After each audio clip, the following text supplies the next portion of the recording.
नमस्कार। आप जरा कल्पना कीजिए कि जिस अंतरिक्ष यात्री को बस कुछ ही दिनों के लिए अंतरिक्ष में रहकर वापस धरती पर लौटना हो और अगर किसी कारणवश उसे 1, 2 या 3 नहीं बल्कि 270 दिनों से भी ज्यादा वहां रहना पड़ जाए तो उसके साथ क्या होगा? ये हमारी आपकी सोच से भी परे है, लेकिन ये सब कुछ हुआ है और ये हुआ है भारतीय मूल के अंतरिक्ष यात्री और नासा के वैज्ञानिक सुनीता विलियम्स और उनके साथी बुच विल्मोर के साथ। इसलिए साइंस स्पार्क की टीम ने आपके लिए उन कुछ चुनिंदा सवालों के जवाब ढूंढकर लाने की कोशिश की है, जिसके बारे में जानना आपके लिए बहुत ही जरूरी है।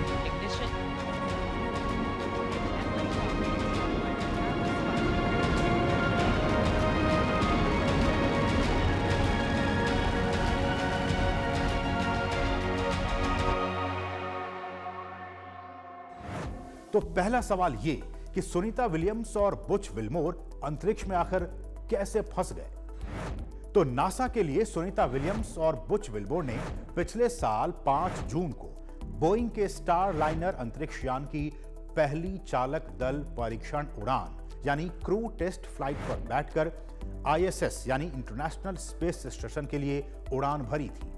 मिशन के मुताबिक सुनीता विलियम्स और बुच विल्मोर दोनों को स्पेस स्टेशन पर लगभग 8 दिनों तक ही रहना था, लेकिन स्टार लाइनर अंतरिक्ष यान के थ्रस्टर में खराबी आ गई, कुछ तकनीकी समस्या आ गई और स्पेस स्टेशन पर वो डॉक नहीं कर पाया।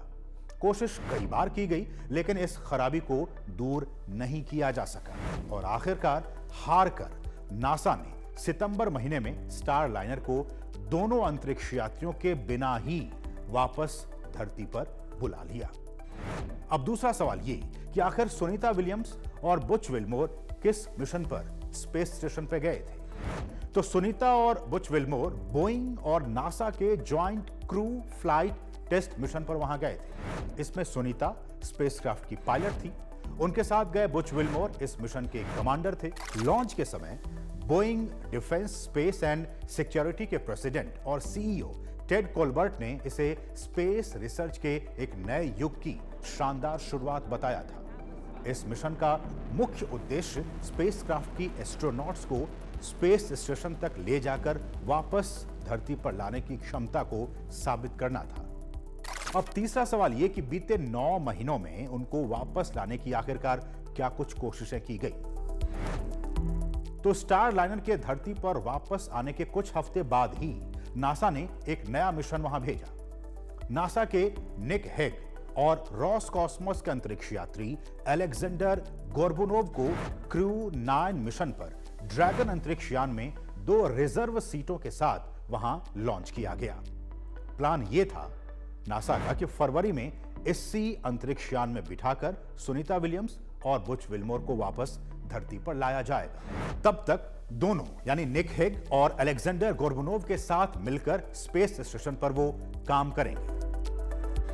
चारों के आने से पहले स्पेस स्टेशन पर उनके रिप्लेसमेंट के तौर पर 4 अंतरिक्ष यात्रियों को वहां भेजना था। हालांकि फरवरी में क्रू 9 मिशन लॉन्च नहीं किया जा सका। अब चौथा सवाल तो फिर कैसे वापस लाया जाएगा इन सभी अंतरिक्ष यात्रियों को। तो अंतर्राष्ट्रीय अंतरिक्ष स्टेशन पर बीते 9 महीनों से भी अधिक समय से फंसे अंतरिक्ष यात्रियों सुनीता विलियम्स और बुच विल्मोर की जोड़ी को घर लौटने के लिए थोड़ा और इंतजार करना पड़ सकता है, क्योंकि नासा ने एक बार फिर वापसी मिशन को स्थगित कर दिया है। नासा ने बताया कि मिशन शुरू होने में कुछ घंटे ही बचे थे, तभी तकनीकी समस्या के कारण प्रक्षेपण को रद्द कर दिया गया। नासा के डेरोल नेल ने कहा कि ग्राउंड साइड पर हाइड्रोलिक सिस्टम में समस्या थी। हालांकि रॉकेट और अंतरिक्ष यान के साथ सब कुछ ठीक था।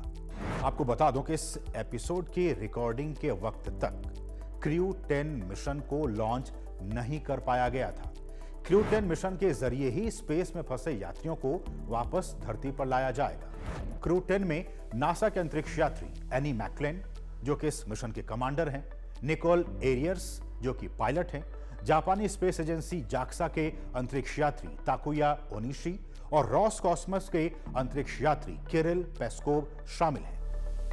आईएसएस पर क्रू 10 के पहुंचने और अपनी जगह लेने के बाद क्रू 9 धरती पर लौट आएगा और इसी लौटने के क्रम में भी सुनीता विलियम्स भी धरती पर लौट आएंगी, जिसका कि हम सभी को बेसब्री से इंतजार है।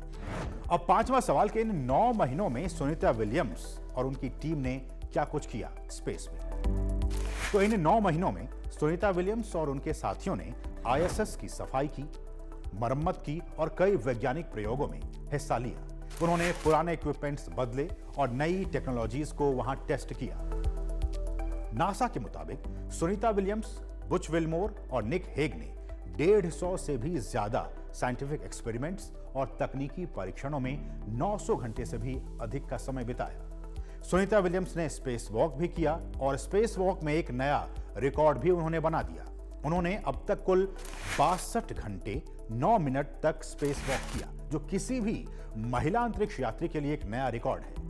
30 जनवरी को उन्होंने 5 घंटे 26 मिनट और 16 जनवरी को करीब 6 घंटे स्पेस वॉक किया। अगर हम खाली सुनीता विलियम्स की ही बात करें तो वो 9 या 10 दिन के लिए अंतरिक्ष में गई थी, लेकिन पिछले 9 महीने से ज़्यादा समय तक वहाँ फंस चुकी है। तो इसका मतलब ये है कि उनका मेंटल स्टेबिलिटी बहुत स्ट्रॉन्ग है। अगर हम उनके पूरे कार्यकाल देखें जो उन्होंने एज ए एस्ट्रोनॉट किया है, तो 1998 में उन्होंने ट्रेनिंग शुरू कर दी थी। उसके बाद 2007 में और 2012 में वो स्पेस में जा चुकी थी। छठा सवाल कि इतने अधिक समय तक स्पेस में वक्त गुजारने के बाद सुनीता विलियम्स और उनकी टीम के लिए धरती पर लौटकर अपनी सामान्य जिंदगी जीना क्या आसान होगा। तो अंतरिक्ष से लौटने के बाद सुनीता के लिए धरती पर कदम रखना भी काफी मुश्किल का काम होगा उनके लिए, क्योंकि अंतरिक्ष में इतने लंबे समय तक रहने के बाद पृथ्वी की ग्रेविटी उनके लिए एक अलग ही दुनिया बनकर सामने आएगी। यहाँ की दुनिया उनको बिल्कुल ही अलग लगेगी, क्योंकि हम जानते हैं कि वहाँ बिल्कुल जीरो ग्रेविटी और यहाँ पे ग्रेविटेशनल फोर्स है, तो इसलिए यहाँ की दुनिया उनके लिए बिल्कुल ही अलग लगेगी। यही वजह है कि धरती पर पहुंचने के बाद सबसे पहले उनका कई तरह का टेस्ट किया जाएगा और इसके बाद ही उनको उनके घर भेजा जाएगा। अगर कोई भी एस्ट्रोनॉट इतने लंबे समय तक अंतरिक्ष में रहता है, ब्लड प्रेशर से रिलेटेड जो कोई बीमारियां हैं वो सब बीमारियां उनको होने की संभावना है। बोन्स है, आपकी जो मसल्स है, उसके ऊपर भी भारी मात्रा में प्रॉब्लम्स हो सकती है। तो या कैंसर जैसे डिसीजेस होने की भी संभावना है।